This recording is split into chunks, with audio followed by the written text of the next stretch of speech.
This conference will now be recorded. All right, good morning, everybody. Welcome to Tax Protest 101. We could have scoured the 278 nations of the world and not found a better instructor than we have today. Trina Hoffland is not only the top producing agent the last 2 years in this company, but she is a geofarmer extraordinaire. And she created her beachhead, launched her takeover of her geofarm with the information that she is going to share with you today, helping her neighbors with tax protests. So, you're going to hear the greatest presentation you've ever heard in the world, but let's celebrate that fact right now by welcoming Trina Hoffman.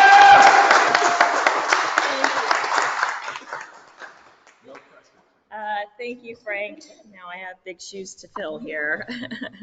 Okay, so actually I did this last year, and it was a little better prepared. Unfortunately, this year I have since took last year's presentation, kind of edited a little bit, but I haven't gone through it like I would because I have been busy doing tax protests for my community, and we even did a workshop on Monday night. So to tell you guys a little bit about myself, I'm Trina Hoffland. I am a geofarmer, and I started, but where I caught fire was with my tax appraisal protest. That's where I caught fire in my own neighborhood. And it started because my husband, he always filed our taxes every single year. And every year he would go and talk to the representative and get a little more information, and he'd put it all in his notes. So when I was trying to figure out how to generate business and make clients, I just thought like, well, maybe I could just offer this up. I've got access to comps. And sure enough, I ended up having a huge request. One year was bigger than the next year was bigger than the first year. Last year we kind of went down a little bit, but this year is nuts. So I've been really busy preparing for that, helping my neighbors. So we'll just kind of get through this and kind of talk through it, okay? So Tax Assessments 101. And spacebar. Okay, there we go. So the goal of this is to help our clients and our potential clients to save money. And we're using the sales of the neighborhood.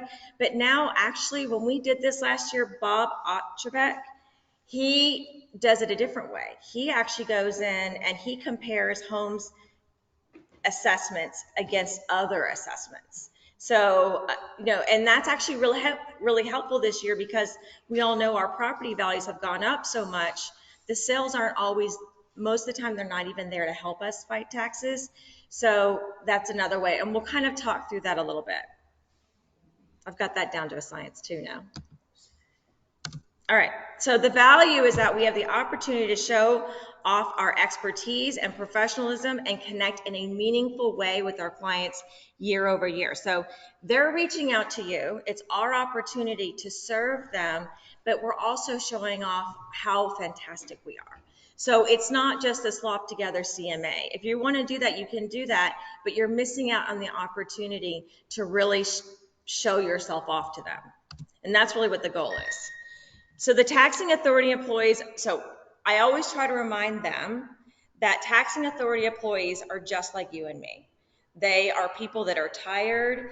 They're going to be overworked. They're going to be inundated this year. So I always try to tell people that, we're going to make a protest, but don't be intimidated. You're going to walk into that protest with 100 times more information than anyone else because I'm providing that for you. So we're going to make it easy for them to reduce your value because we're going to give them all the information that they need for their boss to justify it. So what makes a successful protest? First and foremost, it is personal. Just like when we go in for a listing appointment, we walk through a home, we see the value of every individual appointment. It's a very personal experience. This protest should be personal as well. Not as extensive, we're not walking in their home, but it really should be about their specific home, their specific assessment, and how we're going to help them. It also has to be very thorough. So not only are we going to give this CMA to them, but we're going to break down all the information they need to do their protest and what it means. And then we're going to tell them everything we did to get that. It should demonstrate the time and effort that you're putting into building their protest, because again, we are showing off our professionalism. So step one, we're going to gather our information for them, or for ourselves really. So we're going to ask them for their email address. We're going to ask them for their property address. You can ask for a phone number if you'd like, and then we're going to send them a Facebook friend request. So we're going to get all of their stuff if we can put that stuff into our CRM.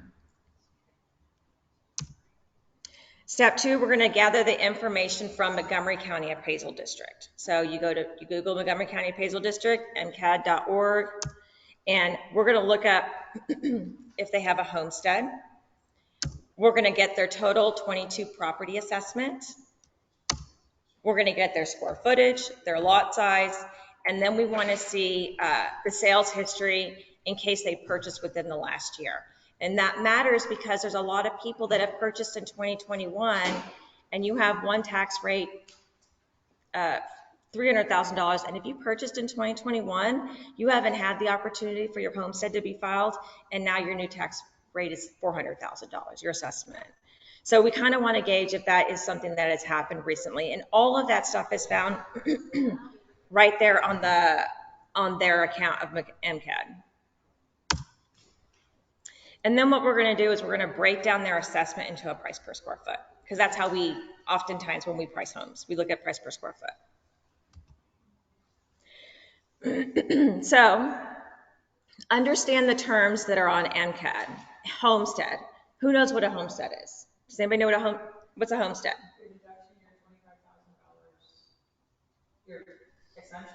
It's an exemption, exactly.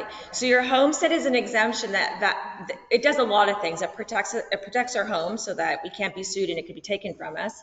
But more importantly, it puts a cap on the amount that the taxing authorities can tax us, right? So let's say, for example, I'm homesteaded and my value is $100,000. So next year they come along and they value my house at $200,000. But there's a lot of entities, they can only tax me by 10%. So they're taxing me at $110,000 rather than the full $200,000. So it's very important that when you represent a buyer, it is very important to serve your buyer that you remind them to file for their homestead. Once upon a time, they used to make us file for homestead after the beginning of the new year, and now we can file for it immediately. The deadline to file for your homestead is April 30th. So all of us agents who are out there trying to geofarm, post that. Let your community know.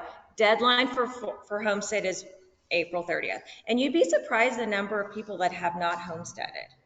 And you can retro your homestead back to 2020.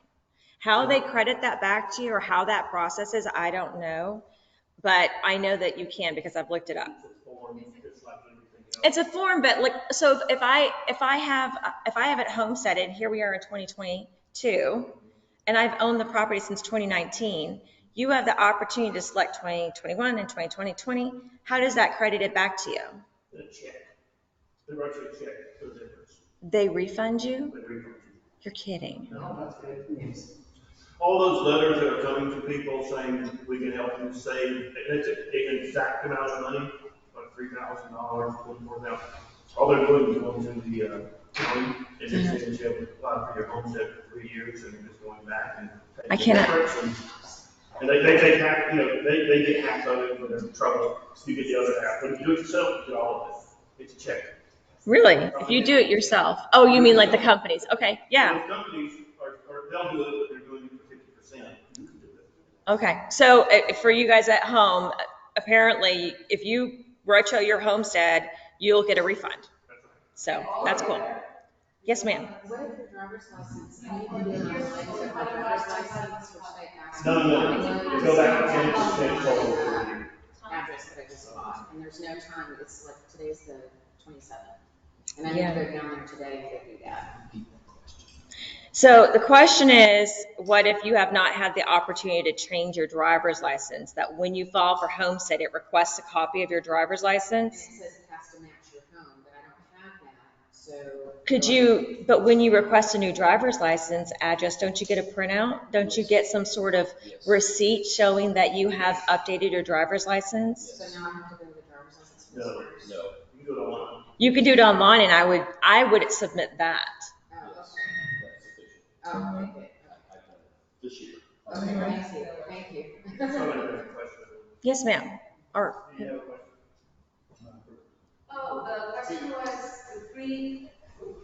okay, for the homestead, the refund, I retro, what does that mean? What is it? Retroactive. so the question is the retro of the refund. So when you go online and you file for your homestead exemption, it gives you the opportunity to select the number of years. So like, for example, if you just purchased in 2021, you wouldn't do that. But if I purchased my home in 2019, I can check these boxes that identify the years that I've owned the property as my primary residence. So they can retro my homestead, and I don't know how they come to that value. They just go back and give you 10% on 2020. They, like they charge you 30% in 2020. And you Okay. go back and you get your homestead for 2020 at 10%. Okay. So that overage in money that you pay, they write you a check for the difference. Okay. So what Tom just said was, let's say they do retro it. So they go back to 2021 and they say, okay, you had a 30% increase. Well, it should have been a 10% increase. So they're going to give you 20% of that value back and then do your tax rate. And we'll kind of go into a little bit more of the numbers and explain that a little bit better. I'm going to try to as we kind of go through the slides, okay? Footnote. It's not 25,000. 25,000. Yeah, that's what I'm trying to understand. That doesn't mean anything. That doesn't exist. It's all based on 10% of the appraised value, or their appraised value. Of their assessed value. Their assessed value. Assessed. It's not an appraisal. 10%, the homestead caps the assessed value at 10% per year. That's what a homestead does. And if you pay more than that over the last 2 or 3 years, you can not argue it, just fill out the paperwork. Yeah, okay. So you guys, so we're just clarifying. Some people look at homestead and there's different counties that have different benefits. Okay, so Montgomery County, we have our homestead. It's basically an easy understanding is 10%. Your assessment, whatever that assessment is from this year, from last year, the taxing that you are exposed to, and we'll kind of go into a little bit more detail on what that means, is 10% from last year's value. And I'll explain that better. I'll show you in just a few, okay? So, and then we also have improvements. Improvements are an exterior addition to your land.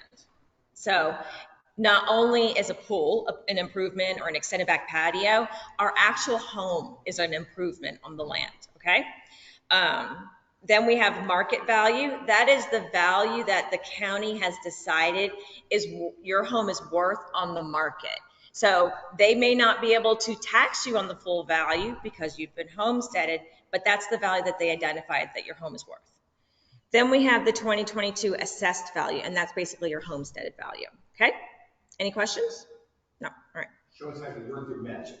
Okay, let's see how far, let's see what I got here. What's next? Okay. So here's an example of when you go to MCAD, this is what you're going to see. You're going to type in the property address, and once you've done that, you're going to see this. This is the property, 1010 Holly Chapel, okay? The 2022 assessed value is $493,000. I think I had arrows here. Okay. And then you could see, how did I do this? Okay.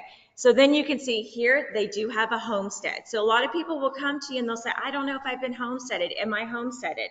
Have them go to their property site and look over here under 2022 owner information. Here's your homestead. Here's your total market value. So you can see the county says that if you sold your property today, you should be able to sell it for $603,500.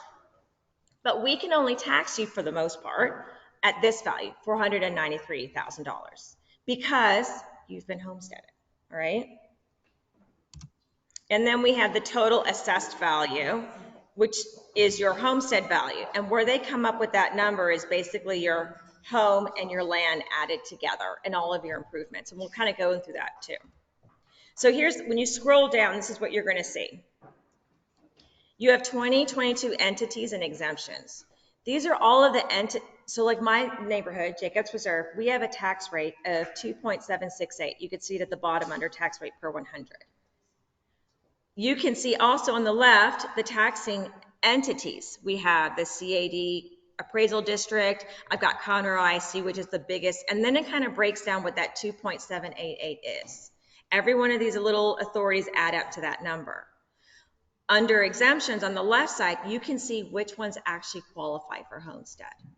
So we're diving deep here on what this means when you have your tax bill, but it's important that you do homestead because Conroe ISD can only tax me the 10%, and then they have this exemption value of $25,000. So here's the taxable value on the left side. And when you break all that stuff down, you multiply that, you get your actual tax bill, okay? So not all of the entities qualify for your homestead, and that's important because when we protest taxes, what we're really trying to do is we're trying to reduce the total assessed value, that 10% from last year. So we're going to be looking for sales, we're going to be looking for neighborhood comps, we're trying to size people up that way, but you can't always win. Sometimes you've got somebody that's been fighting their taxes year over year and they're like, we're not going to get anywhere. But what we can do is we can work on their market value and we can bring that down easily. And so that's going to benefit them. If you have somebody that's like crazy, I don't want to fight my taxes, that will help them with the I don't know what CAD Appraisal District stands for, and emergency, all these little entities here that don't qualify for homestead. Yes, we can still help you reduce your taxes in that way by lowering your market value. I think CAD is Conroe Appraisal District.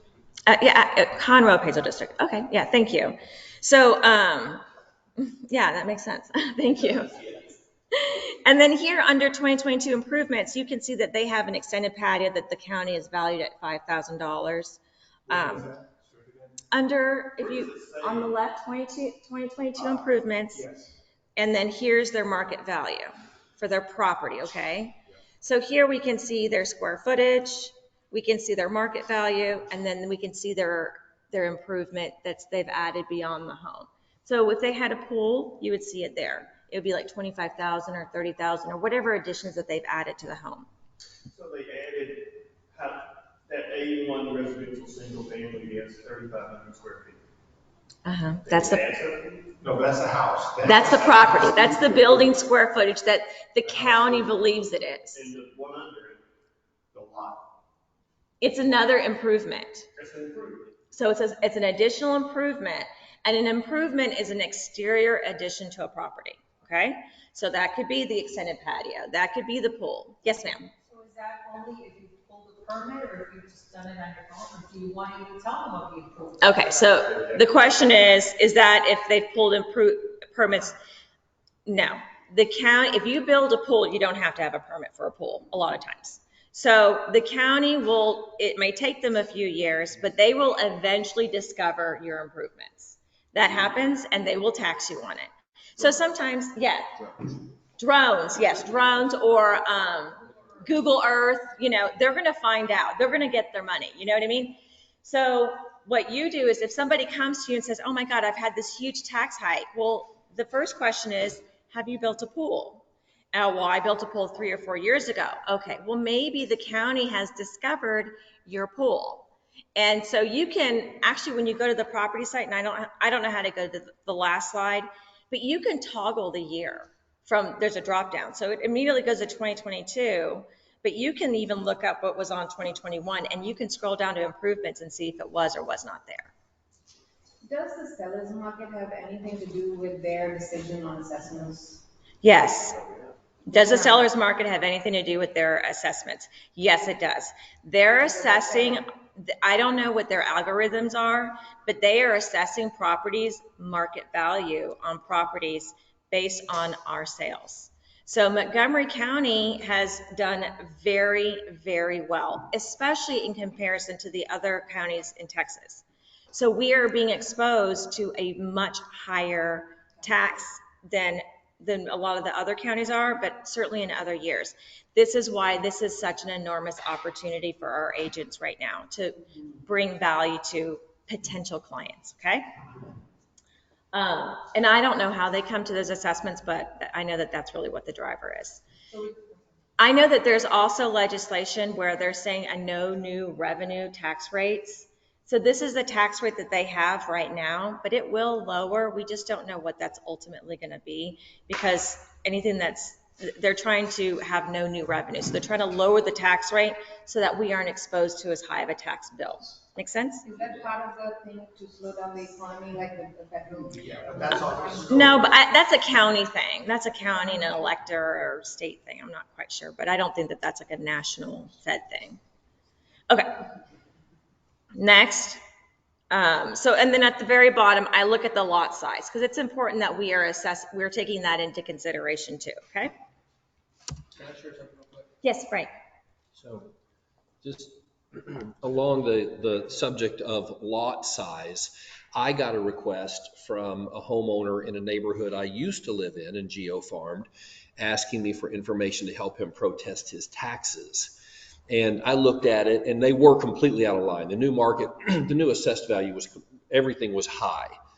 But where I really saved him money was, I looked at really the only solid comp in the neighborhood, and that particular property backed up to the state forest, to Jones State Forest. That doesn't appear anywhere in this data, but I looked up that property on the MLS, and I saw in the property description it backed up to the forest. And because I used to sell in that neighborhood, I knew that added $20,000 to $30,000 worth of value, kind of like a golf front or something of that nature. So that lot size and lot location are really important factors. Yes. So did that increase the value for him? That would eventually, like, you have to. It decreased his value. The county had raised his value based upon that comp. And we're going to be able to demonstrate that they should not have raised it because of that comp. Because his is an interior lot. It's not the same as a forest lot. Okay, so his was not for forest. Okay, That's correct. And by the way, Trina, you mentioned, how does the appraisal district get their data? A lot of it is self-reported. When a person purchases a home, the appraisal district does not have access to the MLS. They don't have independent access to the sold data, but they send a form to the new homeowner asking them to self-report what they paid for the home. And it's voluntary, but it is a key source of their data for tracking rising home values. Also, when you use a home as a pro tip, they now have that information. Yes, that's correct. a few years ago, this Frank, Yes. Frank, I've had a lot of the builders starting to tell my clients to tell the tax appraisal people when they ask that question, their base price on the home, not so much as all the add-ons that they did. So if you're starting at $399,000 and you add another $60,000, just tell them it's $399 for the home. Not all the add-ons, because they're not going to do credit for all the upgrades that you put in your house. Okay, so if I understood that, it was a little difficult, Carol, that homeowners can self-report base price. Now, they're not required to report anything, but if I understood, report base price prior to improvements, that may help you with your value as well. Yeah, that's what the builders are telling clients nowadays. Okay. All right, I'm gonna turn it back over to Trina. Thank you. Okay, I wanted to add, I was in New Orleans and there was a similar thing happening. This was years ago. And the county or the city had raised taxes just based without even like looking at the houses. They had just Yeah, that's how they do it. prices Mhm. as Yeah, that's how they do it. just like, yeah. Yeah, so the county does not come out and look at every individual property. They don't do that. They just push out their assessment, and that's really why that's why this is so unique for geo farmers, especially because just like Frank said, he knows that neighborhood. He knows that. The county doesn't know. They're not going to take that into consideration, that this is an interior lot versus a geo farming lot. That's where you as an agent, when you do these assessments and you help people protest, you really learn your own community. You learn the street. I know every single street in my neighborhood. We have 5 or 6 different series homes. I know every single one. And I'm going to arm you and explain to you why you're going to explain to the county why it's counterintuitive, right? We all love our homes, right? We're all very proud of our home. But when it comes to protesting, we live in a dump. This is like, and we're going to go in there and we're going to tell them why my house is the worst house in the neighborhood. I have the most traffic. I've got a neighbor with a dog that barks all the time. I'm going to appeal, and this is why we're going to talk about this too. You can do an online protest and you can do an in-person protest. I've actually heard of a lot of people being successful with online protests right now. I think the county is expecting an inundation and they're being relatively agreeable with online protests. And but in my personal experience, if you really want to get your taxes down, you go in there and you appeal to them. You talk about them in person. Because the online protest does not care if there's a dog barking next door. Yes, What Kevin? is the deadline again to file a protest on your taxes? Your protest, May 15th, which is a Sunday, so it's actually technically May 16th this year, but a homestead is April 30th. Homestead is April 30th. Protest is May 15th. It's an online form, the homestead. It's a meeting. You can do it online, and yeah, you can do it online. Yes, ma'am. It does. It gives you the opportunity to upload your docs. And I think they can, sorry. One thing that I just thought about this is when you say the add-ons, the improvements, because there's a pool. We pull permits for a guy that actually destroys pools and actually get the cap, we have to go and cap it off. So then there's no pool. And I think sometimes that could not even be reflected in people. It's like they sell the house and it still should make sure he's showing up that they have a pool. But they've actually gotten rid of the pool and then. Yeah, so we're asking about what happens when an improvement has been removed. And this actually happens quite a bit. The county sets a building square footage on your property, but it's not always right. There are times where they have overestimated what your square footage is. So if you're removing an improvement, if you're trying to reduce your square footage, take your protest, go in person, bring your photos, and they can remove that value. And then for square footage as well, that's a more harder one, but I've had people come to me, just get an appraiser, pay them $150 and have them resize your home and bring that square footage to the county, and that way they can redo the square footage that you're being tax exposed to. Yes, ma'am. I just want to make sure I understand because I missed the first couple minutes and sorry. The document that they send us telling us that our market value has gone up or whatever, that's the one we take to them? What do we take to them? You're going to take information that you're putting together to justify reducing your protest. That's what you're taking. Your paper, they send that to you breaking down what your 2022 assessment is, okay, and information around what all of the entities or whatever. We're telling them their information is not quite correct. There's better information. And there's 3 different documents. Okay. One is the one they send you, which says, this is your 2022 assessment, that document right there. Yes. That's one. That's, the county sends it to you. Okay. The second document is the Homestead Exemption document. Okay. That's the one that you feel it's just a 1 to 2 page document. Everybody in Texas can do it. It's name and address and stuff, that kind of stuff. And you fill it out, and you either do it electronically or you take it to the taxing authority. And what's the third one? The third one is the protest. That's what Trina's talking about. There's a protest document that you have to fill out. That you have to get somewhere? No, you get it from the internet, just get it from the county. So you have to get it from the county. So if we have long answers, let's come up here and do it so everybody can benefit. Yeah. Come on up here, Tom. Yeah, come on up here, Tom. Yeah, why don't you sit close by because you've got a lot of info here. Okay. So the question is, Where am I? the question is, what do they receive in the mail? And Tom's telling us it's 3 different documents, and he's kind of breaking down what those 3 documents are. Yeah. The one you receive in the mail is the one that's on the screen right now, which is the one that the county mails to every home in the county. And that is telling you, and that document is telling you what your 2022 assessed value is and what your 2022 market value is. It's the document that's on the screen. Now, if you find you do not have a homestead exemption, which everybody in Texas is allowed to have a homestead exemption. For their primary residence only. Primary residence only, not their what do you call that? Their second home or their vacation investment home. or anything. So if you want to do a homestead exemption, you go to the website that Trina has already given us, the one that we're on, whatever county you live in, they all have the same. It's a Texas form. It's not a county form, it's a Texas form. You fill out the homestead exemption and you get it back to your taxing authority before April 30th of this year.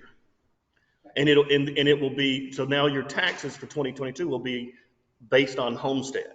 If you wait till after the 30th, you have to do the appeal so that they will send you a check in the mail for the difference. So the third document is the one that Trina is talking about, which is the protest document. It's also, you get it from either the state or the county. It's the same form, it's one form. And that is the one that you fill out your information and add all your supplemental information to it, which are pictures of your rotting, you're done. The pictures of your rotten house that you live in. Yeah, we live in a dump.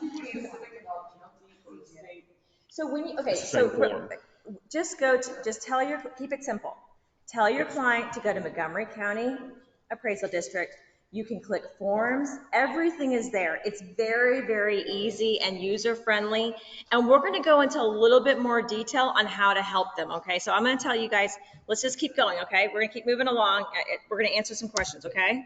So we're going to get the square footage. So what I do is I break this down to a price per square foot. That's how I'm going to size up the house. That's how we look at sales oftentimes. Because we're geo-farmers, we understand what homes are similar to what homes. And then we can value that by price per square foot. If they have an improvement, I want to take that improvement out. I don't want to, so I take whatever that assessment is minus the value that they've put in for the improvement, and then I divide it by the square footage. And then I look at sales for only properties without pools. And the reason for that is pools vary. And right now, after COVID, homes can sell for $100,000 more just because it has a darn pool in it, right? So I don't want those homes. I want to look at homes that don't have pools. And I want to assess this property the way the county did without the pool. So you take the pool out. I take the pool out. And you get your square footage. So this one, for example, had an outdoor kitchen or whatever it was, $5,000. I took it out, I divided by the square footage, and now I have a target, right? That's my target. So then I'm going to go to Matrix. I skipped some of these slides because we all know how to run a CMA. You're going to go to Matrix. We're going to pull properties. Just to give you guys a heads up, the county focuses on median values. That's what they want. They want the median value. Don't bother with the average. They don't care. We're going to look for comparables in 2021 only. If they're going to assess the values based on last year's sales, we're going to part 2022.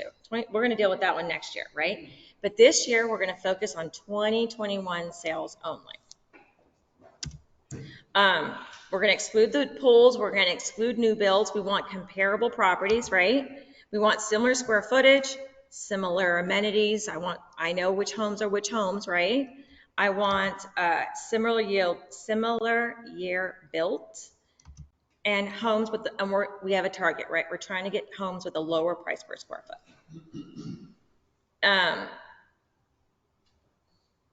We'll talk about when you go in for a protest, like my neighborhood in particular. I have Jacobs Reserve. We've got 1,200 homes there, right? And then we've got the Arbors of Jacobs Reserve, and we've got Oak Estates of Jacobs Reserve, and Holly Terrace, all these different sections, right? I understand these sections. The county does not care about, the county wants homes in the forest only. They do not care that the forest plans are the same floor plans as in the arbor's plans. But me as a geo farmer, I'm going to tell my client, hey, we're going to look in the forest only. If that helps your case, then that's what we'll build. But if it's not there, I'm going to explain to you why we are going to include arbors. And you're going to explain to that county representative, this is where an online protest is not super successful. But when you go in person, you say, it's the same floor plan. These are the same homes. So here's my neighborhood. This is Jacobs Reserve. These are all the sold homes, right? I want Meadows. That's where I want. I only want these homes. So I know the Meadows is here on the top left, but I also know the Pines have the same floor plans. So I'm including the bottom right too. So I just draw my neighborhood. And doing this year over year, this is how I've learned my community. You know, you will too. You'll get to know, to drive your neighborhood, drive where your geofarm is and understand what those homes are. Go to open houses, do previews on listings, so you can start to understand what are the standard amenities. This section has double ovens and 6-inch baseboards and this one doesn't. So that's how I've done this, right? So I didn't pull the CMA, but like you'll pull the comps, you have your target, and that's what you bring to the county. You say, you know, if it's all just one section, you can do an online protest and see where that goes. Or you can take it in person and say, hey, I know why the forest and the pines are the same. So now, once we have all of our information, we need to give that information to our client, right? We have to translate what that value means. So we're going to take our original assessment that they gave. This is different numbers, I'm sorry, I'm using from last year. We're kind of fumbling through this a little bit, but we're going to take our original assessment, right? And that is, we got the price per square foot times the square footage. We're going to add the pool in. This is where they assessed us, right? But then we're going to take our new value, which would be 110 times the square footage, add the VAT, and then now we have our protested value of 323 here, okay? So what does that mean to your client? We'll break it down for them. Let them know, I'm saving you $8,000 in taxes. I mean, I would skip the cash value here because I don't think it adds up to much, but they see I've got $8,000 savings here. So make sure that whatever we do for our clients, however we're serving them, that you translate what that means to them, okay? So that you're translating your accomplishment. What is it, 223 again? That's the actual reduction of taxes. That is okay, so if we're taking the total assessment, right, and we're protesting a reduced value of $8,000, well, you have a tax rate of 2.768. I didn't put the number over here, 2.7688. That is my Jacobs Reserve tax rate. So if I go in there and I multiply that times the $8,000, I'm saving my client $223. Okay, so we're not saving $8,000, saving him. In a way, we're reducing their assessment by $8,000, and that translates to $200 in their pocket. A year. So once you created the assessment, it stays that way until the next year. So every time you can reduce it, next year it's going to be multiplied by 10%. So that's a low number, okay? And sometimes it can be $30,000. So what we're doing here is you want to be careful that you don't send your client on, this is a funny year because it's hard to reduce assessments, right? So I want to be careful that I am bringing value to my client, but I'm not sending them off like $200 to some people is like, that is not worth a day of my time to go in there. Well, do an online protest then. Go for it with an online protest. Fill out an online form. Go at least try that. And they appreciate that because because like Tom said, it is a year over year reduction. So it adds up. So it's important that you are translating what you are bringing to them.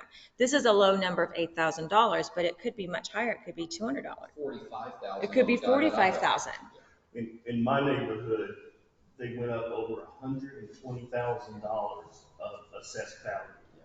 So just doing the homestead drops it by over 100,000. The assessed value of the home. So their home went from say 350,000 to 480,000, and it truly did. That's a $130,000 increase. And then they taxed it by 2.7. So being able to drop $100,000 out of the value, and it's $29,000. Yeah, exactly. Yeah. Okay, so here we go. So what if we can't find comps to support our case? Okay, well, that's going to be happening a lot now. So instead of going to the MLS to provide the comps showing the case, we're going to provide the comps. We're still going to give them the comps. Like, hey, you know what? Good news is homes are really selling in your area and your assessment is really low. But we're going to explain the avenues that we explore. We're going to offer a referral to a company instead, because again, we are not tax professionals. And I make sure everybody knows that. I am not a tax professional. I am just a realtor, that I have access to sales and comps that no one else does. So that's why I'm here to serve you. We can also, so now once we've gone to MCAT, that's the best way, is going to the MLS. Well, MLS isn't helping us, right? There's no 2021 sales that's going to help me out. So let's go to MCAT and let's do a comparison that way.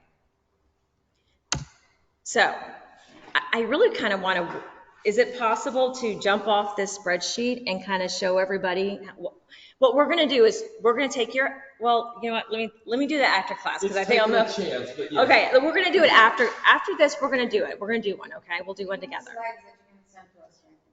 Yeah, I do have the slides. The whole class is being recorded, will be posted tonight. So you can take your, if you can't find sales, which is the best way, we're going to do that first, because first of all, it's the easiest way. But if you can't find sales, we're going to do it Bob Otrex's way. And we're going to say, okay, I live in a house in Jacobs Reserve. It's 3,000 square feet, and you've valued my house $50,000 more than the other house down the road that's 3,000 square feet. Why? That's not fair. And I'm going to bring my protest based on their value versus my value. We have the same house. And you can see their information in MCAT. That's what she's getting at. You can, just type in an address. Okay, yes and no. So here's how you do it. So you're going to go to MCAD and you're going to look at the property, right? You're going to copy the subdivision the neighborhood. It's identified as neighborhood. You're going to copy it. Then you're going to have to go to advanced search, and we'll do this together after class whenever we're done with the presentation. You go to advanced search and you paste the neighborhood into MCAD.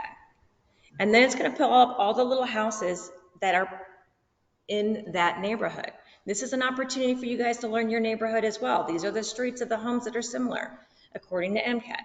Then you can export that into a CVC file, okay?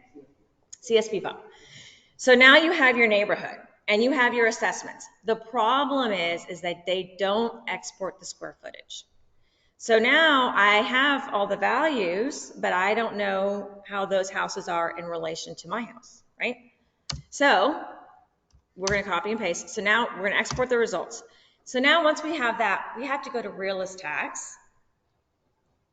And you have to do the same thing. You type in your little address, you copy the way that they title the subdivision, you go over, you do an advanced search, and you do the subdivision, and you export the results. Okay? I know this sounds complicated. I promise you it's not. Okay? I know it sounds complicated, but it's not. And the thing is like, when you are a geo farmer, you have to invest time into helping people. You have to invest time into showing them what you are doing for them. And once you've got it, you've got it, okay? So, and it's not as hard. I'm going to show you how. I've spent a whole month trying to figure this stuff out. So if I can do that, you guys can take a day and learn from me, okay? So go back, select this. This is a little bit of directions. We'll do it together, okay? This is a little bit messy. Export the results. Okay, so now we have two spreadsheets. We're going to have the spreadsheet from Montgomery County, and we're going to have a spreadsheet from realist tax. The reason why we have to use both is that unfortunately, realist only populates 2021 assessments. They don't populate 2022 assessments, but they do have the square footage. So once you have your two spreadsheets, the one you'll always work off of is your realist tax. And the reason why is once you have it, remember, we're helping people year over year. So once you have that spreadsheet, you don't have to do it again, but you'll have to constantly populate whatever MCAD updates into that spreadsheet. So what I do is I just color code one, so I know which one's which, and then I cut the column of the property ID, and then I paste them into the real list. And then I take 2021 and I make a whole new column for 2022. And then once you do that, you can sort them by property address, and there's your homes sized by square footage by assessed value. And you can start comparing homes side by side on how they've assessed their properties. Okay? And we'll do that together after class. Okay? So once we've done all of that, you sort the property ID, you merge the documents into one, and then you can sort it by square footage. So now we have our information, and we've got to show our clients that we've done all this work for them, okay? And if you're a geo farmer, once you have your spreadsheet, you're just blowing and going, okay? You're going to send an email. This email is a copy and paste for the most part. But again, it has to be personal, right? That's the point of geofarming. Everything is personal. So I put their name at the top, and then I have very generic information, except at the bottom, I do a discussion of protest. I will discuss and I will type out what I did for you. And then I say, hey, this is what your assessment is. This is this value for your pool. This is how I came to this number. And this is where I think your protest should be. And that's based on, if it's based on a median value of sales comps, or, and this is actually last year's email. This year, I'm doing something different, but it's a little bit more complicated and I don't want to lose you guys. But then you're going to include something where I've also looked at I've sized your home up with other tax assessments that are similar to yours. And this is another angle. You're just going to arm them with whatever information they need to do it on their own. And you may not be able to help them, but you're going to explain to them all the things that you've done. Do you attach anything with this letter, like Mm-hmm. proof of? Yes. Mm-hmm. So I would do a CMA if that works best. But if I did a property search for them, I'd also do a screenshot of that and what that looks like. I would. And then you've already done all the work for them. If you want to do an online protest, here's the link. And then at the end of everything I do, this is the most important part. I always end it with, please let me know how it turns out. If you have any questions, blah, blah, blah. Or it's at the top. Where is it in here? That's under the link. That's the book. Okay, so I send this email to them, and in the email, I always and then I'll send a Facebook post. If you or anyone you know ever has a real estate need, I'd love the opportunity to help. I say that I know that line. That is where you will make, because people may not be selling their home, but they might know someone that does. And this is where you're touching them. And this means something to them. And they're going to get this email or whatever email you decide to put together, and they're going to be like, whoa, you are a legit professional realtor. I love your professionalism, and I appreciate the time you have put into this for me. So it's very, very meaningful and very impressive. So this might look like, oh my God, this is so much information, but most of this was a copy and paste. Very nice. Except for that discussion for protest. And I'm giving them everything. This is where you're going to discuss your protest. This is how you are different. And they just take that, and that arms them, right? And then I attach whatever documents that they need. Don't forget to attach your CMA and an IABS form, right? Because we are representing ourselves. We're a realtor, so always put your IABS form in everything you do. Now, it's not always just sales and assessments. You can also look at home value, home condition, and you can reduce your assessment that way. So how do you do that? Let's say I need a new roof. You can get quotes for that roof, and you can bring it in. Because remember, we live in a dump. Our house is just falling apart. It's the worst house in the neighborhood, right? So you can reduce your value based on these things. Hey, if you've got foundation problems, an old roof, damaged concrete, driveways, all these things reduce assessment values. So you're Termites there. Mm-hmm. Bring pictures and quotes. So if you live in an older neighborhood, this is very meaningful. I know that in my neighborhood, there's a lot of people that replace their roofs, but the county doesn't know that. Take that quote and go get your property assessed reduced. Now, there's other things that do not depreciate value, And like, if you say, well, I live in an old neighborhood and you're comparing me against homes that have all been remodeled and I still live in a dump, they don't care. They don't care about what the inside looks like. They don't care if you have an old AC unit or water heater. If you have a very, very dated home, those things do not matter to them. They care about the exterior things. So what about if somebody lives right there by a stop sign and everybody always runs it Yeah. all the time? Yes. Is that a big deal? That might be something that you might have to appeal to them in person. Traffic patterns, yes. So I mean, if you live at the front of the street and you're in a busy road, those are the things that you're gonna talk about. So when you, go ahead. Being in front of the school, like, it could be an asset and it could be a hindrance, because there could be traffic, but then the school. It's only a hindrance when you're protesting. It's always a hindrance. It's always a value. You're not selling the home. Yeah. You could say, I bought a home that butts up to the street because I don't want a neighbor behind me. That's why I bought the home. But to the county is like, I've got so much traffic behind me. I listen to every road noise. Those are things that, and they don't care. They're going to value that home, and it might be a huge traffic road, the same as they would as an interior. So that's where you're going to come up with your protest angles. And keep in mind, us as geofarmers, we know more about that neighborhood than anyone else, but that homeowner knows more about that home than anyone else. So we're going to give them what we can, but we're going to build their confidence and even having a conversation with them about that. Talking like, hey, here's my phone number. Let's talk about it before you go into your assessment. I love what you said about the fact that these tax assessors are people. They're the people that you're going to are people too. They are people too. You know, and they are beat up and they are tired and they are overwhelmed. And Take them wine. it does not hurt to bring a box of cookies and a smile, you know? So, you know, that's what so you're going to give them everything and you're going to tell them, you know, and then if you value it, it may not be worth their time, but you're going to explain everything that you did to show them why I don't know that it's up to you. Here's what you can do, but this is what I've discovered. So you do this before they ask you for help? Oh, girl, no. I wait for them to ask. I'm on a different level now, unfortunately, with my community. It's a blessing. I'm a geofarmer, but I'm going to have to hire somebody to help me next year because it's too much. This is going to be the first time I'm going to be going around my neighborhood and just, you know, talking to my neighbors and asking them. I mean, this is where I'm kind of really starting to get my feet wet with the geofarming thing. And so, like, what do you suggest when you just walk up to a workshop? I would do a workshop. I just did one for my community on Monday night.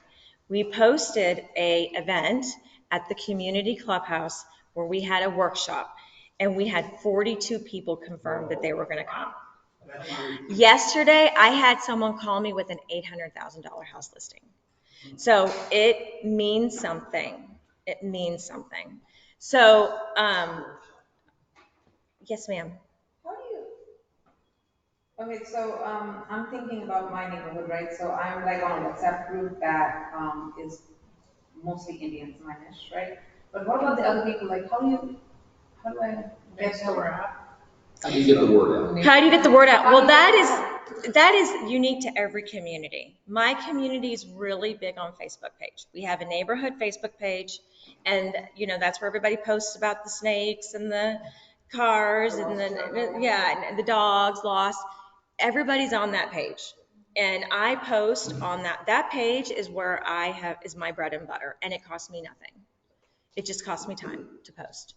So I did that there, and I created an event, and I shared it on that post, and I got the HOA president to come and attend that meeting with me. So, and he knows a lot, and anyone else, and then as you do these things, and once you extend yourself out, you're going to find someone in the crowd and in the neighborhood that knows more than you.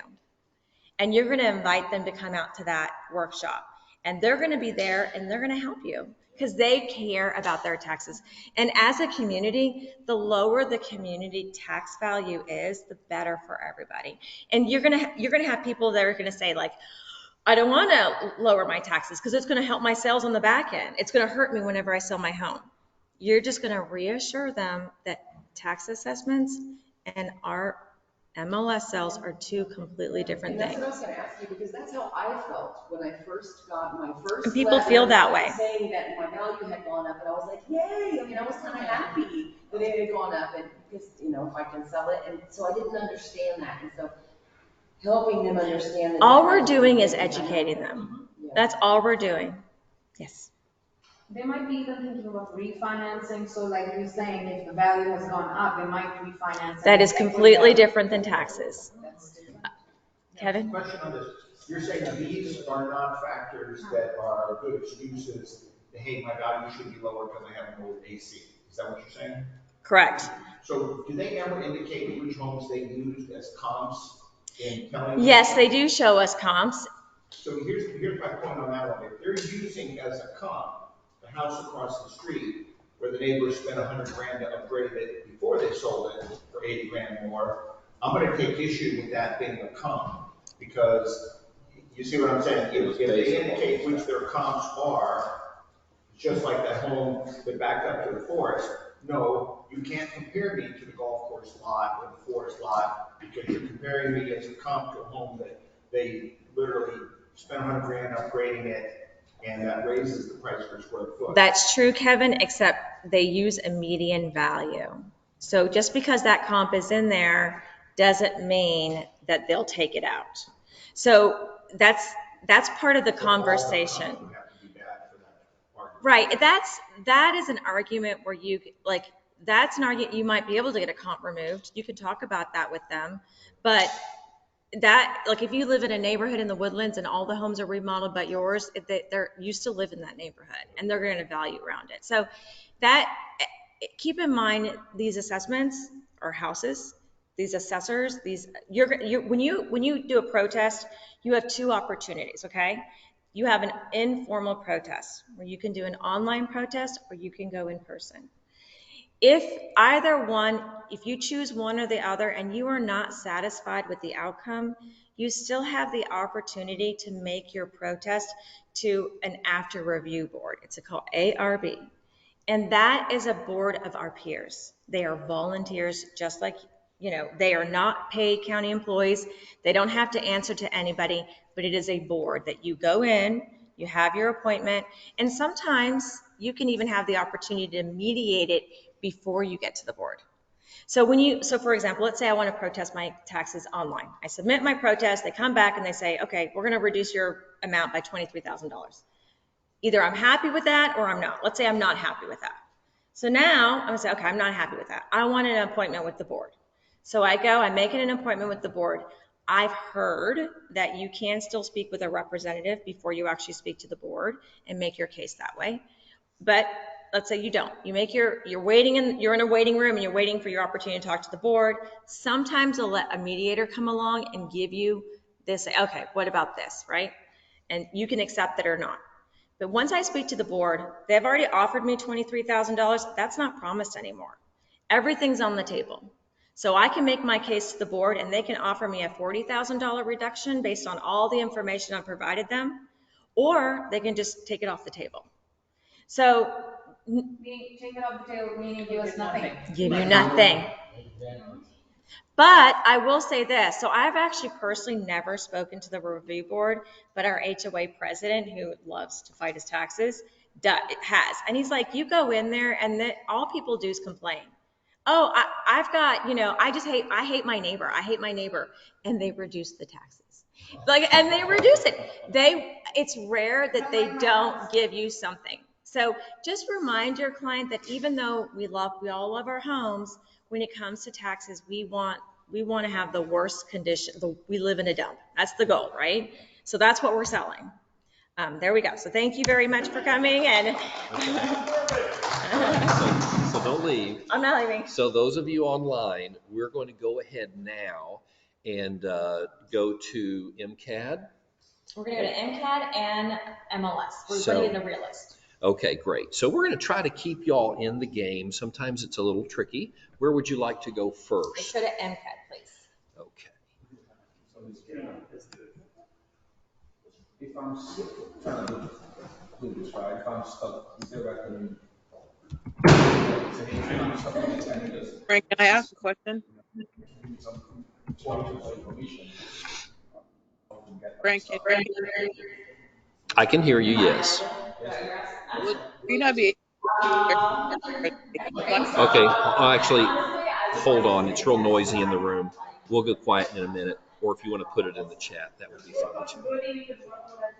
Okay, give me 1 second. We're going to share something else. Person, like I have a my type of person, maybe join forces with them and they could. I think they're up for it. I mean, it's actually, I would build as much people to help you as possible. I've got Bobby Lynn holding the fort down. Okay, great. Working on all of this stuff. So I think we're good. You know what? Honestly, that is right. The best thing to do, but this is a year of learning, right? So next year, you're going to be a professional. You can put a postcard in January or February and say, hey, your taxes, you can call the county and they'll give you a date when they mail those out too. So, okay, thank you, let's bring you back over here. Okay. And there was somebody online who had a question. I couldn't hear it. Did you want to ask it again? I put it on the chat. Okay, great. I'll take a look. Trina, you take over. Thank you, Frank. Okay, so let's just say, let's find a home in my neighborhood. I'm going to do my neighborhood because I'm going to show you, I already know my neighborhood. So I need a house that has sold recently. Let me just do it this way. Let's go to property search.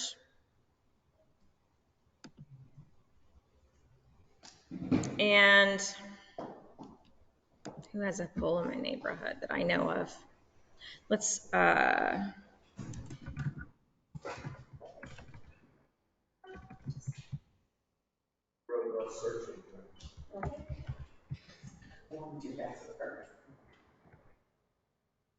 fumbling through Frank's computer a little bit. Okay, so 426 Woodpecker.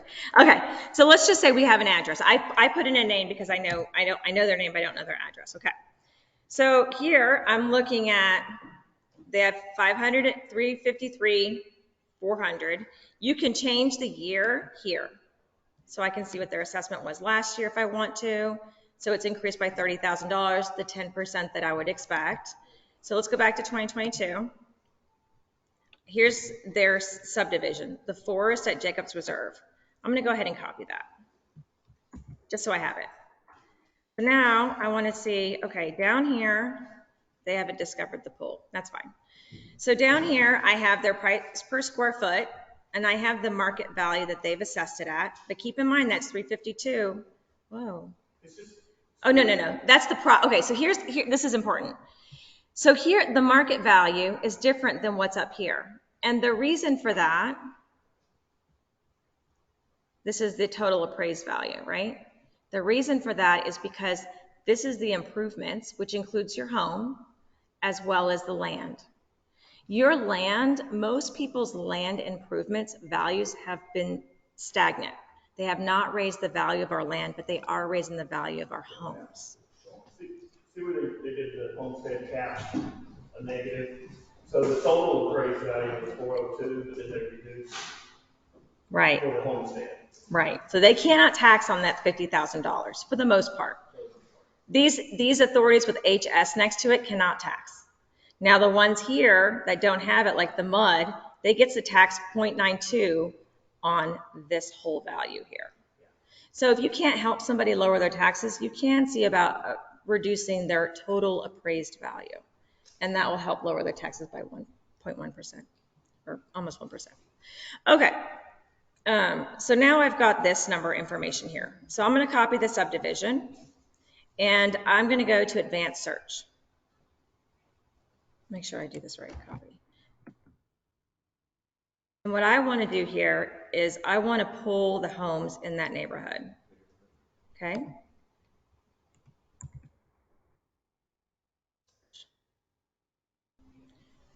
Actually, you know what? I need a pen and paper real quick. Let me grab one. Can you take this? Oh, I brought one. Special paper. Before I do this, I want to get a target number, right? So what's 353.40 divided by their square footage? 440, thank you. Divided by 2822. What's that number? 353. Divided by what? It's 125, 24. Okay, 125, 24. Okay.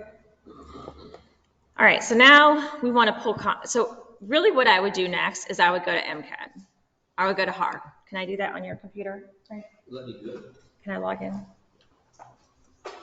I don't want you to break it. Now, Trina, you were saying property owner, main property owner, not like Pardon me? you own two houses on one.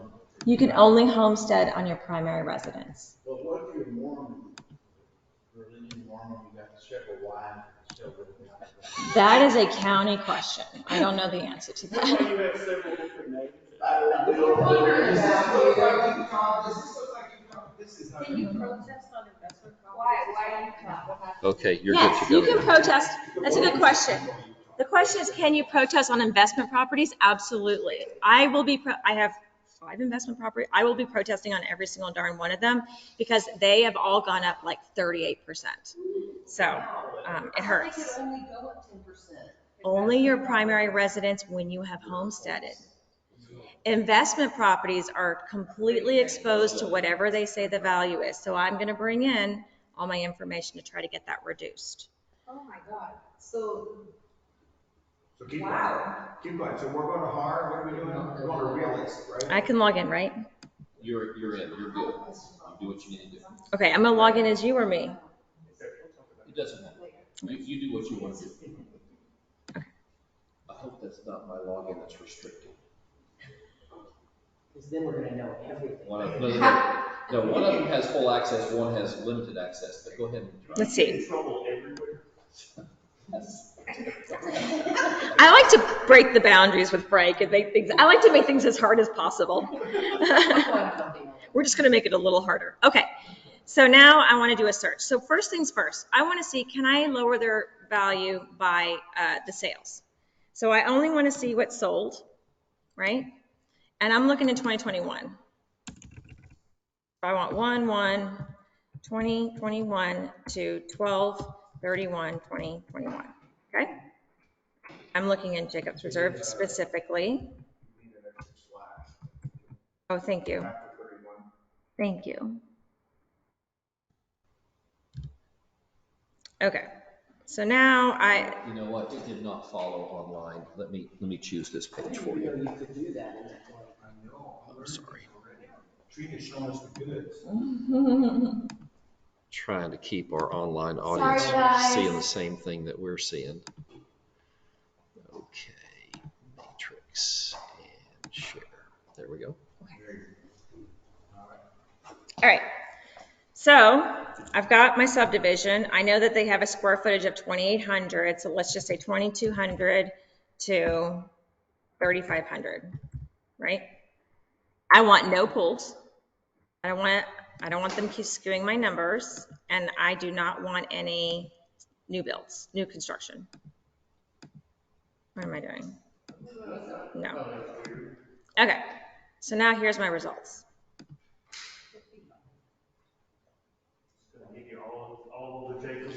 Right, but I know that the county wants forest only. If they live in the forest, the county wants us to have the forest. Well, because I know my neighborhood, what am I doing? I'm pushing the wrong one here. You sort by subdivision? No, I don't do it that way. I'll show you how I do it. Oh, okay, good. Here we go. I do it by map. Oh, dear. Because I know my neighborhood. The neighborhoods have a digit. I'm trying to figure out how to. That's how you do it. How do I click? Yeah, let's click on that and it will give you. Do I double click, Frank? Just select that and now. Oh, it's already done. Okay, I'm sorry. Okay. I have an Apple, you guys. I'm sorry, so it's a little cumbersome. I'm figuring it out. You have an Apple, so it's different. No, just the way it clicks, little thing, but not MLS at all. So this is the forest. I know this is the forest. Well, I've only got 3 houses here. They may help me, but I also know I have the arbors. So I'm going to include the arbors as well. That's just me. We'll see. I'd rather have start with more information than, and then I can drill it down a little bit if I need to. So this is the arbors. You really do know the exact street stuff. I do. I know my neighborhood like crazy. And you know how I learned it? Yes. Tax assessments. Tax assessments. How many people are asking you this year to help them? You said 100? It's not just the question. It's like when you send out the information and then all the responses I get afterwards. So questions about it. So you get a lot of requests and then you keep getting questions on the responses. So it's a lot. I'll probably hire somebody next year. So now I want to see my results, right? So what's my target? 125. 125. Well, okay. I see nothing here. There's one house. That's just not enough to build a case, right? So I can print this. I can go ahead and make my CMA because I want to show them again all the work that I've done for them. And I've done the work. So now I'm going to save that CMA for them. So that's not going to help. Sometimes the answer is you're already getting a good deal. Exactly. And let me show you why. And let me show you why. Right? So now, okay, so now I know I don't have sales. So let's go to, let's do Bob's way. So we're going to go. Oh, wait, we'll be here. Okay. You're back to MCAD, right? Yes, we're back to MCAD now. So you give them 6, 7 houses, or you basically just give them whatever's in there. I'm talking about your CMA.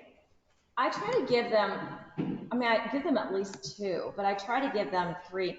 It's a difficult case to make if there's 6 houses that have sold that are above my target and there's only 1 there that's under it, that was sold in January. Like, I can arm them with that information and they can go to the county, but they're just gonna get shut down and I don't want that for them. I wanna give them some, unless they're the personality, but most people that come to me that want help with this, they don't know. Are you gonna, we're educating them, but they don't have that confidence, right?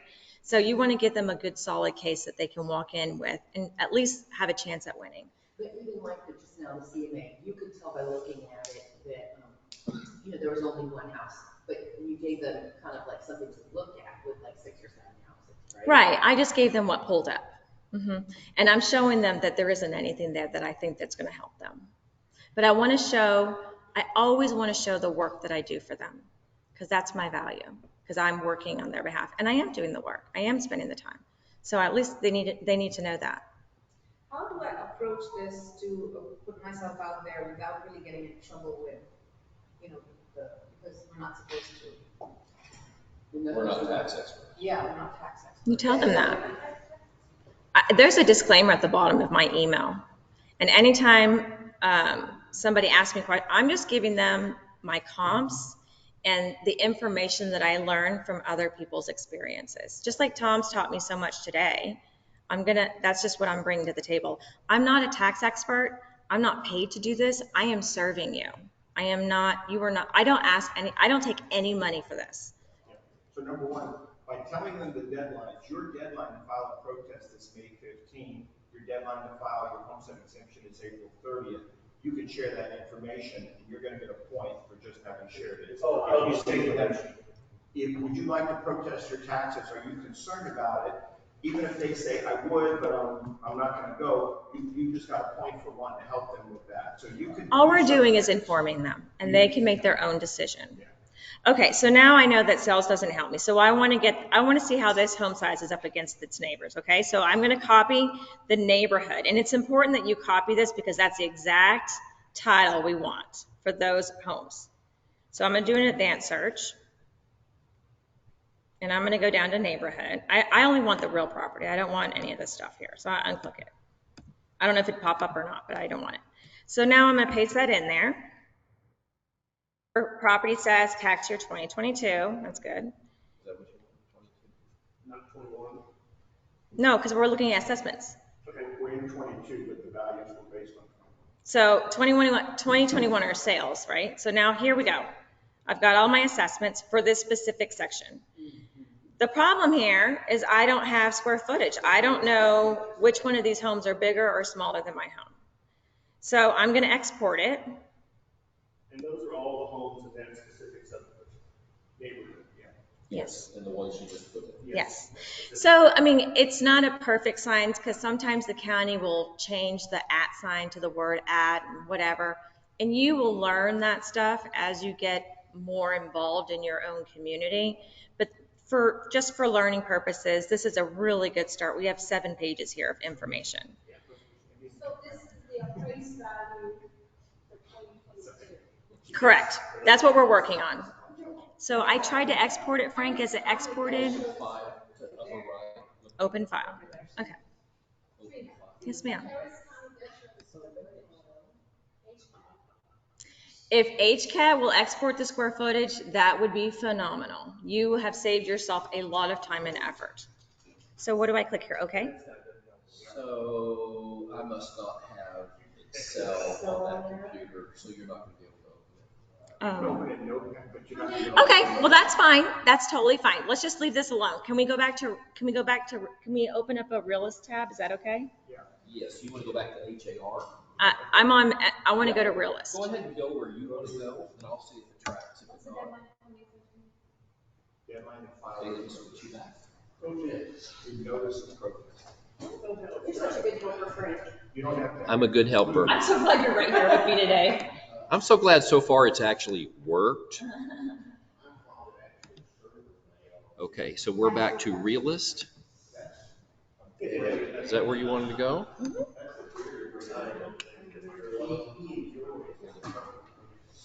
Okay, so now we're in realist. And what is good about realist is that we can pull houses and get their square footage. The problem with realist is that it only pulls 2021 assessments. So you need both downloads to be able to put your information together. So that's what you're saying, merge the two documents, basically you're just copying and pasting to make it, to get all the information into one. Exactly. So how do you get neighborhoods? I'm going to show you. So I didn't write down his address, but that's okay. It's my buddy, my friend. No results based on the search. Just to start with trucks.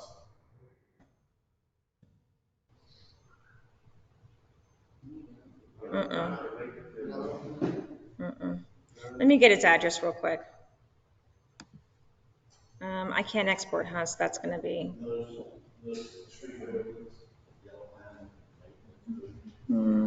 He's not here. I'm going to have to do it here. I'll just do one quick tab real quick, Frank, and just get the address.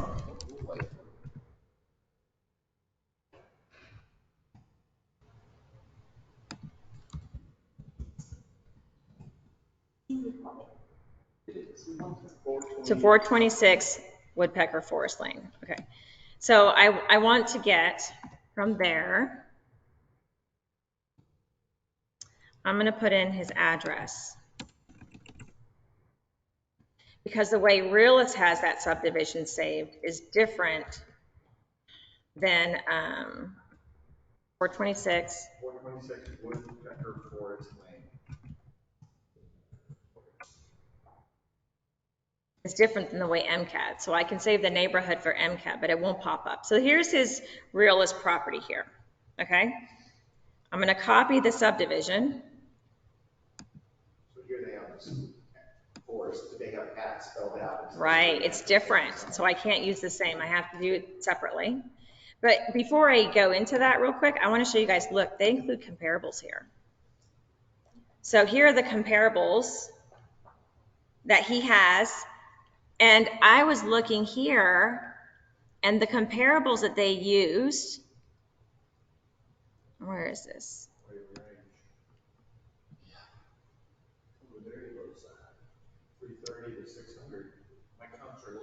Where are you seeing that? I want to see all of them. The price up there at the top in that middle column on the right, where it says the prices go from 330 to 625. Oh yeah, I see it. Okay, yeah. So here is the comparables, and I wanted to see, you can see a list. I want to see the list. What's that? Look at the sale dates or the recording date. Sale date, 2021, 2022, 2022, 20. Look at all that. These are all the comparables that they have for his house. Look at that. So why are they putting 2021 in there, 22 in there? You know, and these are things that you can, the problem with this is that, well, this is a great thing for you guys. Not for me, but you guys. You can pull these comps for them and show them like, look, this is what they're using for you. Take this out, take this out, take this out, right? And it would really help on the market value as well. And if you have the time, you can drill down into all of this information for them or with them. I know this may sound like a stupid question, but when you say take this out, like from like where I'm sitting, somebody who's never done this before, when you say take this out, what do you mean by that? And how exactly do you take it out? So if I was helping him, I would generate the report with the comparables. I want to get this list, and I'm going to give this list to him and tell him to take this to the county and say, why are you putting all these 2022 sales inside my assessment when we haven't had the whole full cyclical year of values? To me, the worst time to sell a home is in October, September, November. Well, we haven't had that opportunity in 2022. And so now you're taking all these 22 high values and you're putting that into my assessment. I think you should take that out. That's probably a conversation. Asking him to tell them, hey, take this out of my assessment. I'm telling him what he should probably to tell them, right? I'm not being paid to do it, right? And I'm not going to be there with you, but I'm telling you what you can tell them. And the truth is that this is not a scientific process. You're going to go in there and you're going to have all this paperwork and they are not going to look at, and not you, your client will. They're not going to look at any of it. They do not care. They just want to get you out of there. So you go in there, you start making your case, and they're just going to start spitting out numbers to reduce it by, right? And it's until they're happy. But what we're doing is we are arming them with information and pointers to attack them. We want to take up their time. Let me be clear. You want your client to take up that tax representative's time and show them, no, we got to go through this. We got to go through this. And the more time that tax representative has to invest in you, the more likely that they're just going to settle with you to get you out of there. I've done that. I'm like, well, they don't break things down to a price per square foot the way that I do. So I've brought my comps in there and he shows me his comps. I'm like, well, what's that price per square foot? And then I start telling them, well, can you break that down to a price per, they get so, of course I'm nice and friendly and I want to be as kind, I am, because they are dealing with people all the time. But the more of a hassle I am to them, the more they want me out of there. So they will settle with me. And that's what we're doing. We're arming our clients with that. For each one of your properties, you have rental properties, or do you have to do all 6 of them at the same time? I think you can do well, COVID changed things. I used to be able to do all 6 at the same time, and I bet you probably could. But I don't know the specific answer if you can do them all at the same time or if you have to do it individually. Could you imagine sitting down and trading 6 properties and all the details she has? And I smile and all my paperwork. I Okay. mean, we need to have 3 lives, you know? Okay, so here we go. So now that's just something for you guys to know because you can give your clients comparables as well that the county is using. So, and I assume that that's 2022 comparables because there's up 2022 cells in there. So here we go. So now I want to copy the neighborhood, which I think I did, but I'm going to do it one more time. All I want is this. Do we know that MCAD uses Realist? Do we know that they use this data? They don't. They don't.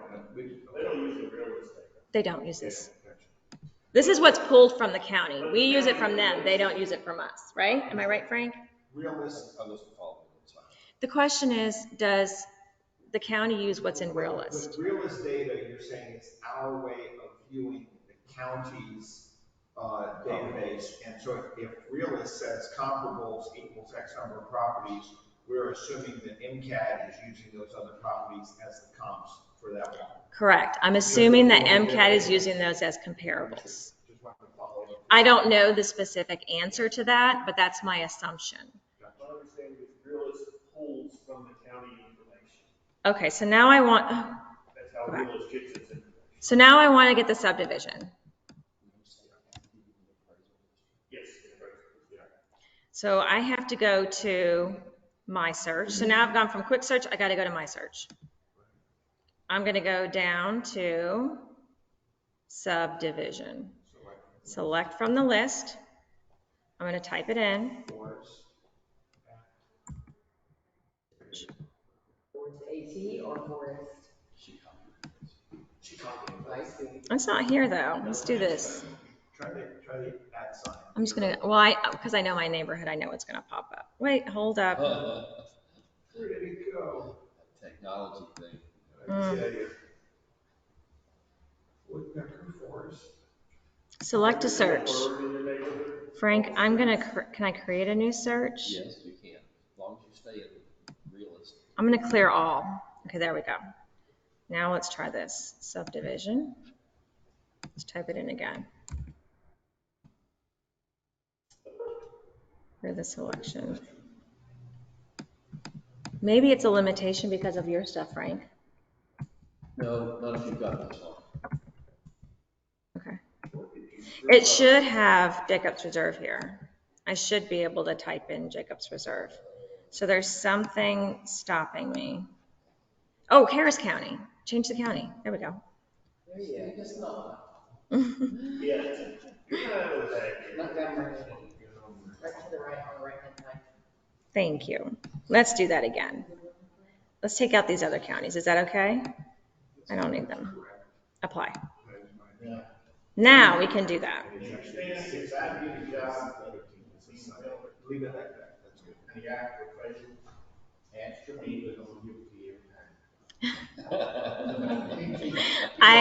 You got so much information. Thank you. Okay, so now I want to subdivision. It won't let me select a subdivision now. Select from the list. So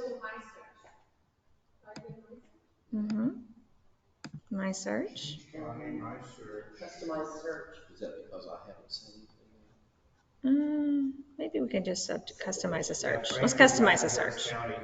Let's do a search. It said subdivision. Okay, let's just do apply. This is real life. You guys, I am very sorry. But it's kind of good because if I had done it with my computer, you guys would have had the same, like, you know? So let's try this. Let's do, what was it, 426? It was 426. Oh, thank you. Let's try it. Let's just go to the address. Let's just put in the address and see if it pops up. So subdivision won't work? For some reason, it won't work. Owner name. Okay, there he is. Okay. So now I've got him. Okay. Double click it usually will open. Okay. So now we have his info. I mean, we've already got it. So let's just copy it one more time. What is the neighborhood code versus subdivision? What is the difference? Yeah, I think it's just the way that they write things down. So now I want, so maybe if I can just get subdivision. Select from list. Go on. Select from list. Create a new search. Let's do, we want the address, we want the square footage, we want the owner information. No, we don't want that. Sometimes I like their name though. Assessment, we want their annual taxes, their homestead. Oh, we want all this stuff. If it comes up, we want it.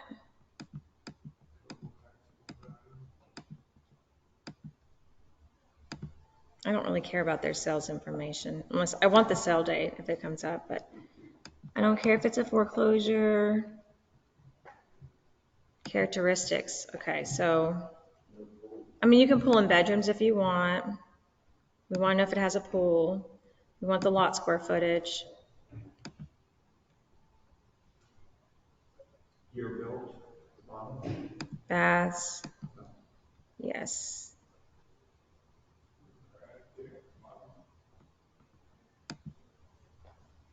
Okay. And then I just want to make sure assessment. Oh, do they have improvements? Okay, good. We did that. Okay. So let's type the search. Let's just do an MCAD X. Let's apply it. Okay. So now I don't want this. I want the subdivision. That's what I need. Let's see if it'll let me now. My search, select. See, it doesn't even see it. Did some, I mean, Scroll, did scroll down, it's right below. Put it in One there. more. One more. Where'd it go? Oh, it's all She different changed the now. search requirements. Oh, yeah, that's the stuff you added. Gotcha. Mm-hmm. You didn't pick subdivision. Okay, let's pick subdivision now. I don't think you did. I don't think I did because it's not in here. So let's go back. Customize the search. Or categories, We need, neighborhood name, right there on the right. okay, this is very important. This here. This is how we're going to merge them together. You have to have it. So the parcel and the tax ID. It says neighborhood name right there and subdivision. Okay. Right. There, and then subdivision. Perfect. That's what we need. Okay. So now we're going to apply all that. Okay. So now that's how, okay, I'm glad we went through this. Okay. So now we can scroll down.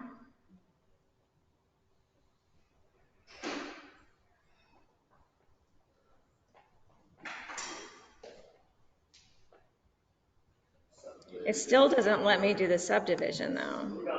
It's not even letting you click on it. Let's see what happens.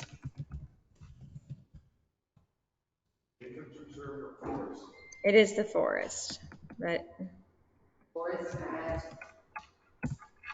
okay, so let's try this. Let's see if we can go here. He has it, they have it saved for him. Where's the neighborhood name, neighborhood name? Where do you see that? Do you see it on here? That's the neighborhood code. Let's try that and see if that works. Oh, thank you. This is why it took her a month. It took me a month. And you guys, this is how I pull addresses for like postcards and all kinds of stuff. Stas says the search did not show up because it wasn't saved at first. Okay. But did not save. Okay, thank you. So let's do that again. Let's create a new search. We're gonna do we want the address, the annual tax, I guess. We'll do bedroom square footage. And you guys, whatever, this is once we build this spreadsheet off of Realist, this is the one you're gonna work off of from year to year. Land assessment, square feet.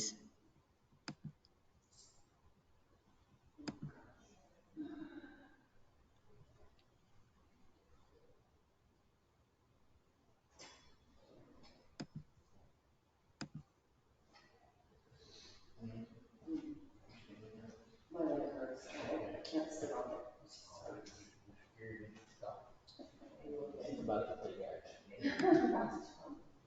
I want the owner name, neighborhood name, parcel ID.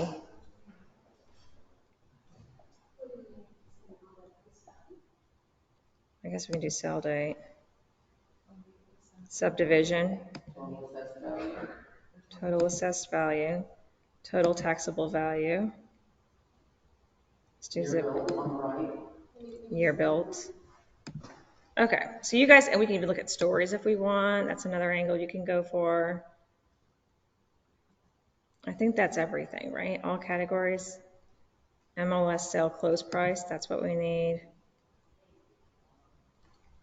So do you save it in between each tab, or do you save it just at the end? Yeah, we want to make sure we save it this time. Okay, so now I'm going to save this as, okay, so type the name. 2022. I will just do tax assessments.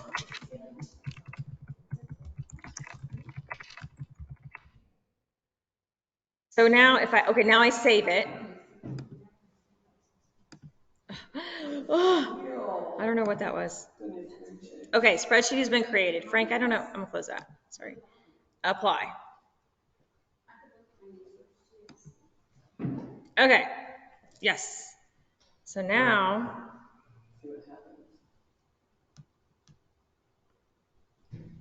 I need to get the subdivision. Fingers crossed, fingers crossed, fingers crossed. Customize the search first. It's still not there. It's just mad at you. It's just not letting you click in that box. It's Frank's fault somehow. Do you think you want us to close it and start? No, that's not what it is. Is it in here?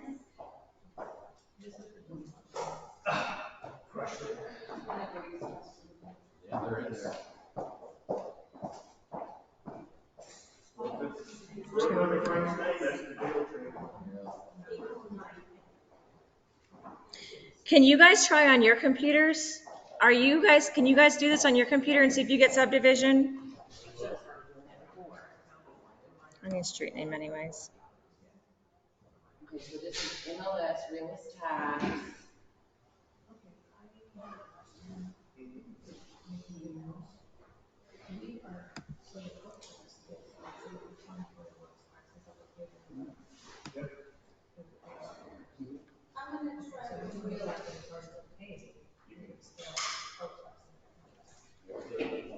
Okay.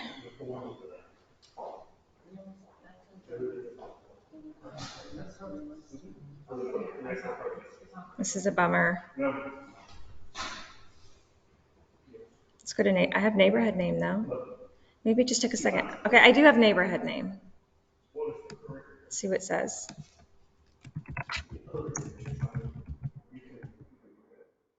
Just put reserve and see what comes. How about just Jacobs?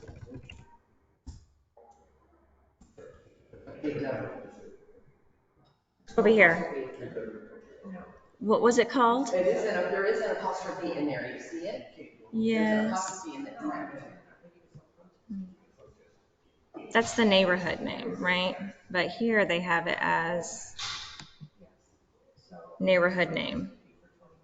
Oh wait, I'm okay. Control C. Control V.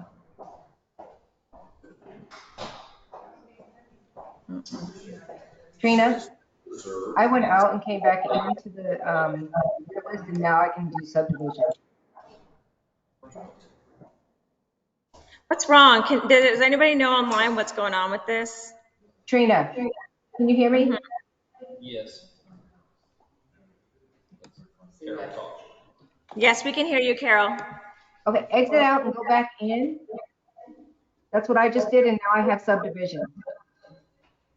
What did you say? Exit out and then go back in. Okay. So let's log out. Log out and then log back into it. Okay. Then go back in. You should have it now, because I have it. Okay. My search, select tax assessment spreadsheet. I don't see it in there. But I don't have, okay.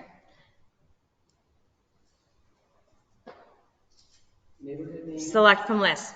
Boom. Okay, here we go. So I didn't say, I've done some, I'm just going to do Jacobs Reserve because I know it does pop up. For some reason, it's not tracking what you are. Let me just Okay. do a refresh. Oh, because I'm on the wrong realist. Oh, because we logged out. Okay, so let's go ahead and log back in. So I just want to get you to this page. Mm-hmm. It did work, Carol. Thank you. You're right. You're welcome.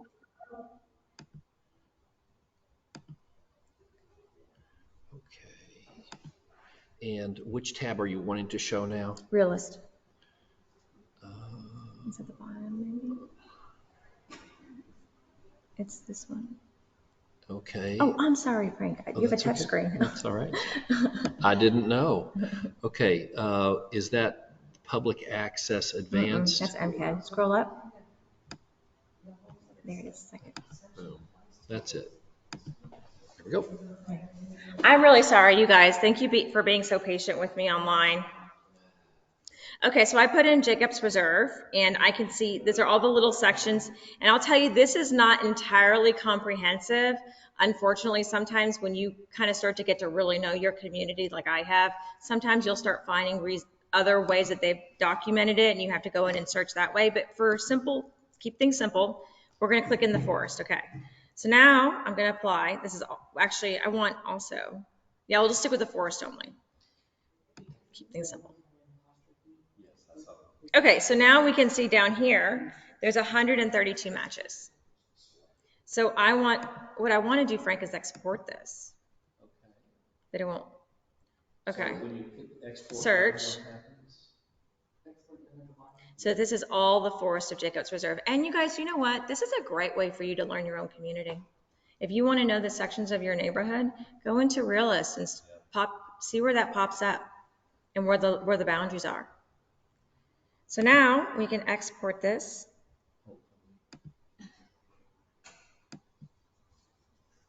I don't need all of this, but this is going to be my anchor for moving forward, right? So I'm going to I don't care about the foreclosure. I'll just leave it in there. I'm going to leave everything in there just for easiness.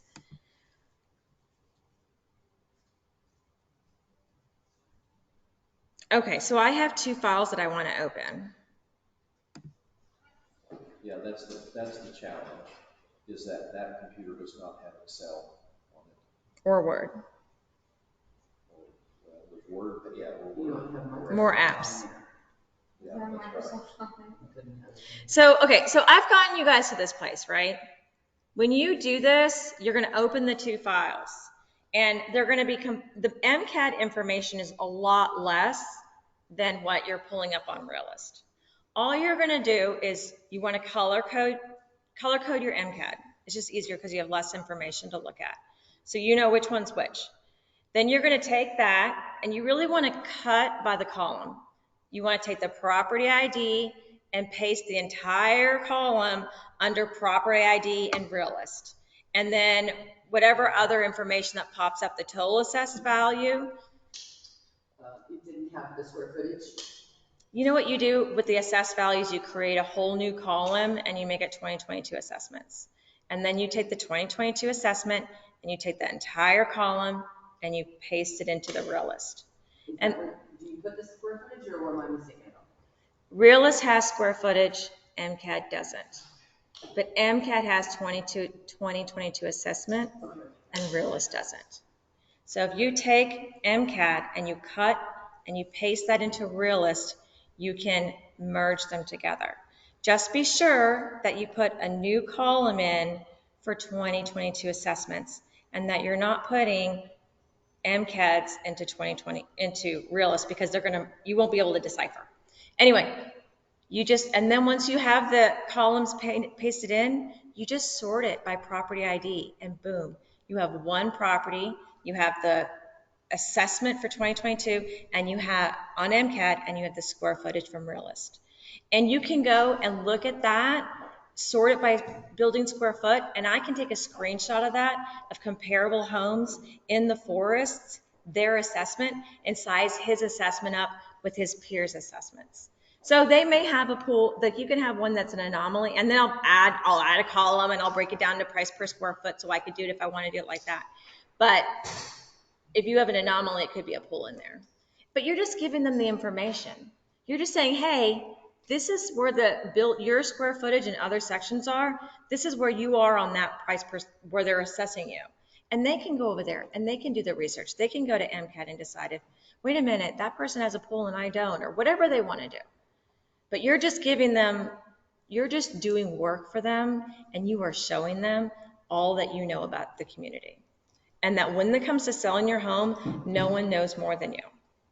And then you send and then once I have my screenshots, my CMA, my email, I email it to them. I let them know, if you or anyone you know ever has a real estate need, I would love the opportunity to help you. Then I go back to their Facebook message. I send them that friend request. I say, hey, I just sent you email. Please let me know if you have any questions. If you or anyone you know. And I say it again. And I say it every chance I get. And that's it. I know the rest is pretty simple. You guys can cut and paste this spreadsheet together. But This has been awesome. Okay.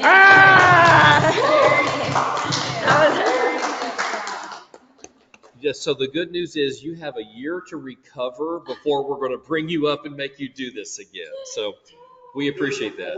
Yeah, maybe do it before the season starts. Yeah, because this year you guys are gonna learn about it, and then next year send your postcards in February Yeah. and be prepared. Yeah, and we'll have this as a record on our YouTube channel, so you can watch it in January if you want to.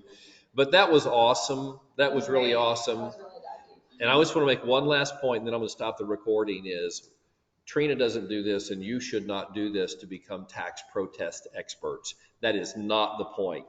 The point is to position yourself as a knowledgeable person about your community who's willing and able to help them with all their real estate needs, including sell their home. There's an ultimate business purpose to this. So let me stop the recording, then I have just a couple commercial announcements, and we'll move on. Thank you guys for joining us online.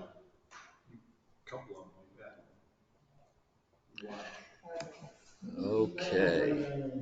Oh, I can't close it from that one. Who's bringing sushi? Who's bringing sushi? We're not eating sushi.